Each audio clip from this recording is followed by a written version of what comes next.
भले ही उद्घाटन की हो, पर चुनावी ना हो तो बेमानी लगेगी।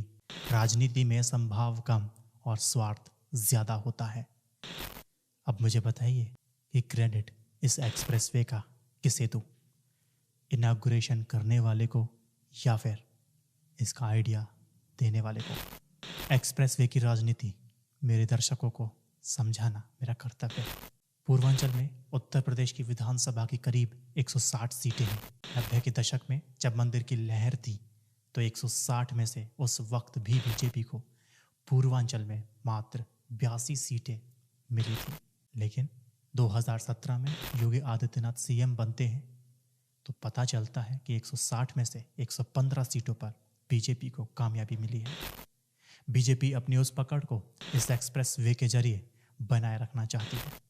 2007 में जब बीएसपी उत्तर प्रदेश में जब सरकार बनाती है तो 2007 के विधानसभा चुनाव में इस इलाके में 160 में से बीएसपी ने सबसे ज्यादा सीटें जीती थी और सरकार बनाई थी।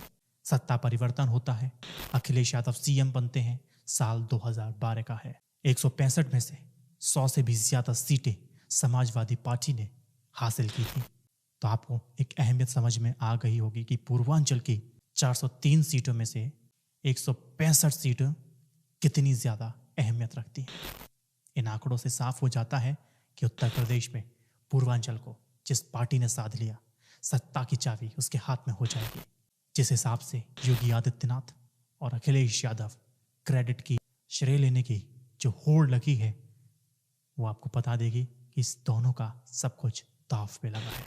कहानी को आगे और समझते हैं। पूर्वांचल एक्सप्रेस वे 341 किलोमीटर लंबा है और उत्तर प्रदेश के 9 जिलों को जोड़ता है। Express way central Uttar Pradesh के ज्यादातर जिलों को जोड़ता है। इनमें से 3 जिले ही हैं जो पूर्वांचल में आ जाते हैं। एक्सप्रेसवे के उद्घाटन से हो सकता है कि इन 3 जिलों में बीजेपी को एक अच्छा पुश मिल जाए, कुछ सीटें भी जीत जाए, कुछ इजाफा भी हो जाए, फायदा विधानसभा चुनाव में भी मिल जाए। लेकिन क्या एक्सप्रेसवे उद्घाटन से कोई सरकार सत्ता में वापसी कर सकती है और कोई कह सकती है कि अब हमने पूर्व का समीकरण को साध लिया है? तो इतिहास में इसका जवाब है नहीं। देखिए मैं आपको समझाता हूं क्या। 2017 के चुनाव से पहले अखिलेश यादव ने आगरा एक्सप्रेसवे को चुनाव का मुद्दा बनाया था। 2007 में जब बहन मायावती ने यमुना एक्सप्रेसवे को अपने काम की उपलब्धि के तौर पर जनता को गिनाया था, जिसका उद्घाटन हमने देखा अखिलेश यादव ने 2012 में किया था। अगर आप ये सोचें कि एक एक्सप्रेस वे बनाकर पूरे इलाके के समीकरण को साध लिया जाएगा तो अखिलेश यादव भी आगरा एक्सप्रेस वे बनाकर वहां की सभी सीटें जीत लेते। लेकिन 2017 में ऐसा क्यों नहीं हुआ? सोचिए। आगरा एक्सप्रेस वे जिस इटावा मेनपुरी के इलाके को जोड़ता है वो समाजवादियों का गढ़ है और उस गढ़ में एक्सप्रेस वे बनाकर भी 2012 का प्रदर्शन 2017 में रिपीट सपा क्यों नहीं कर पाई? उनकी केवल 49 सीट ही आती हैं और सिमट जाती हैं। लेकिन यहां पर दूसरी बात मैं आपको बताना चाहता हूं। जब बीजेपी को टेंशन देगी, सपा ने बीजेपी का गेम क्रैक कर लिया है। पिछले चुनाव में राजभर बीजेपी के साथ थे, लेकिन इस बार राजभर की पार्टी भी बीजेपी का साथ छोड़ चुकी है। किसके साथ? अखिलेश यादव के साथ है। जाहिर तौर पर है कि राजभर की जो पार्टी है, जो समर्थन बीजेपी को दिया था, वो समर्थन वापस जाएगा। राजभर की पार्टी का नाम सुहेल देव भारतीय समाज है। उसकी पूर्वांचल में अच्छी पकड़ है। यहाँ के लगभग 45 से 50 सीटें ऐसी हैं जहां 7 से 20 हजार तक वोट मिल जाते हैं। भाजपा को पिछले इलेक्शन में इन लोगों का साथ मिला था, फायदा भी मिला था, लेकिन पार्टी से अलग हो जाने के बाद भाजपा को नुकसान भी मिलेगा। सपा ने बीजेपी का गेम प्लान को पकड़ करके उसी को पटकनी देने में लग चुकी है। कैसे? समझिए। पश्चिमी उत्तर प्रदेश से उलट पूर्वांचल में छोटी छोटी जातियों की बड़ी तादाद है। 12 से 14 जातियां कुछ ऐसी हैं जो सीधे चुनाव को प्रभावित कर सकती है। भाजपा ने उसी स्ट्रेटजी पे काम किया था और कैबिनेट का विस्तार किया था। अगर उस कैबिनेट को विस्तार से आप देखेंगे तो कैबिनेट विस्तार से लेकर के गठबंधन तक बीजेपी का फोकस इसी जातिगत समीकरण को साधने में रहा है। याद दिलाता हूं मैं आपको, बीजेपी ने 2022 का विधानसभा चुनाव निषाद पार्टी के साथ मिलकर के लड़ने का ऐलान किया है। कैबिनेट विस्तार की तरफ मैं ले जाता हूं। कैबिनेट विस्तार में ज्यादा मंत्री यूपी से बनाए गए। अगर एक ब्राह्मण को छोड़ दिया जाए तो बाकी के बाकी 6 उनका ताल्लुक ओबीसी और दलित समाज से है, और वो भी गैर यादव और गैर जाटव समाज के। अखिलेश यादव को भाजपा के इस स्ट्रेटेजी का अंदाजा हो गया और वो छोटी जनाधार वाली जातियों के जिला स्तर के बड़े नेताओं को अपने साथ अखिलेश यादव मिला करके अब कदम रख रहे हैं और उस काम में जुट गए हैं। देखिए, पूर्वांचल में बीजेपी को बेनिफिट होगा, वजह उनका विकास। एक्सपर्ट्स बताते हैं कि गोरखपुर में एम्स का निर्माण 1 डिस्ट्रिक्ट 1 प्रोडक्ट योजना के तहत पूर्वांचल में काम जो किया जा रहा है, वहाँ के लोग खुश हैं। और कोरोना में गरीब कल्याण योजना से लोगों को जो फायदा पहुंचाया गया, वो फायदा बीजेपी को मिलेगा। और किसानों को मिलने वाली 2000 की धनराशि, सम्मान निधि योजना, पैसे ऐसे हैं जो बीजेपी को फायदा ये प्रोजेक्ट पहुंचाएंगे। तो आपने समझा, एक्सप्रेसवे की राजनीति। सिर्फ एक्सप्रेसवे बना करके आप कुछ सीटें जीत सकते हैं, पूरे पूरब को साध नहीं सकते।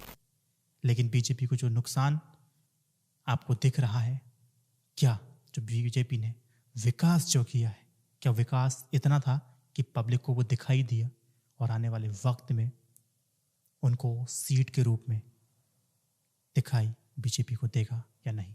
दूसरी खबर, बीएसएफ ज्यूरिसडिक्शन कंट्रोवर्सी में समझाता हूं। दिल्ली में पीएम मोदी से मिलने जाएंगी सीएम ममता बनर्जी। टीएमसी की चेतावनी, जब तक शरीर में खून है बीएसएफ को घुसने नहीं दिया जाएगा। टीएमसी के प्रवक्ता ने एक बहुत बड़ा बयान दिया है और कहा है कि बीएसएफ का दायरा बढ़ाने के पीछे की चाल समझिए।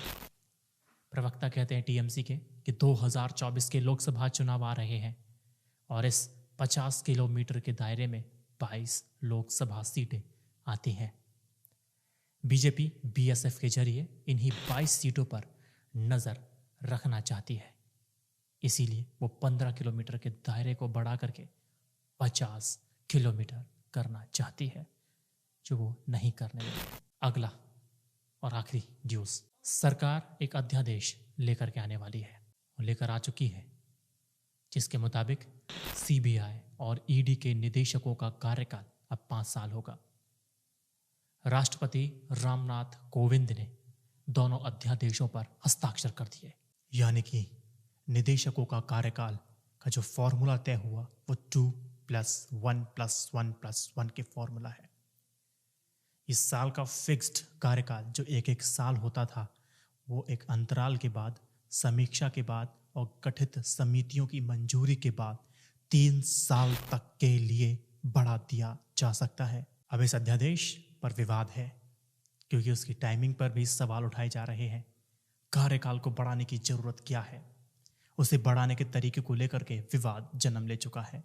कुछ तर्क जो दिए जा रहे हैं जिसे आपको भी सोचना चाहिए। सीबीआई ईडी के निदेशकों के लिए 2 साल के अनिवार्य कार्यकाल की व्यवस्था इस वजह से की गई है ताकि इस पद पर अधिकारी स्वतंत्र, निष्पक्ष और बिना डरे अपना कानूनी कर्तव्य निभा पाए। विवाद की जड़ क्या है? मंशा। इसके पीछे एक मंशा ये भी हो सकती है कि 2 साल के कार्यकाल में इस पद पर अधिकारियों को निरंतरता मिलेगी और सरकारें अपनी सुविधानुसार उन्हें पद से हटा नहीं पाएंगी। एक साल के एक्सटेंशन को एक्सपर्ट्स फिक्स्ड टर्म की नीति के खिलाफ मानते हैं। कहते हैं कि हर साल जब 1 साल का एक्सटेंशन मिलेगा तो उनके काम से सरकार खुश अगर नहीं होंगी तो आगे 1 साल का एक्सटेंशन नहीं मिलेगा, उनको विस्तार नहीं दिया जाएगा। कार्यकाल समाप्त, 2+1 के बाद कार्यकाल समाप्त हो जाएगा। यहां पर चिंता जाहिर करते हैं और कहते हैं कि इन एजेंसियों के निदेशकों का कार्यकाल बढ़ाना है या नहीं बढ़ाना है, अब वो किसके हाथ में होगा? सरकार के हाथ में होगा। इस वजह से ही इन एजेंसियों की स्वतंत्रता, निष्पक्षता पर आंच आ सकती है। और यहाँ पर दूसरा पहलू ये भी सुनने में मिलता है एक्सपर्ट्स के द्वारा कि 5 साल के लिए सीबीआई और ईडी के निदेशकों का कार्यकाल करना एकदम सही फैसला है। ये पहले से ही कर देना चाहिए। कुछ बातें समर्थन में तो कुछ बातें समर्थन ना करने वालों की भी आपने सुनी। फिलहाल वीडियो में आपको इन्फॉर्मेशन दी। क्या इसमें हम लोग और चेंजेस कर सकते हैं? क्या स्टाइल को चेंज करना चाहिए? क्या चीज़ होनी चाहिए जो आपको लगता है और बेहतर वीडियो को बनाइए? कमेंट सेक्शन में बताइए और अगली वीडियो में उसको पाइए। इस वीडियो को 3 व्हाट्सएप ग्रुप में शेयर कीजिएगा। INR न्यूज़ इंडिया की जर्नलिज्म का सपोर्ट करने के लिए यूट्यूब और पेटीएम मेंबरशिप जरूर लीजिएगा। जय हिंद, वंदे मातरम। Stay updated, stay educated. सत्यमेव जयते। नमस्कार।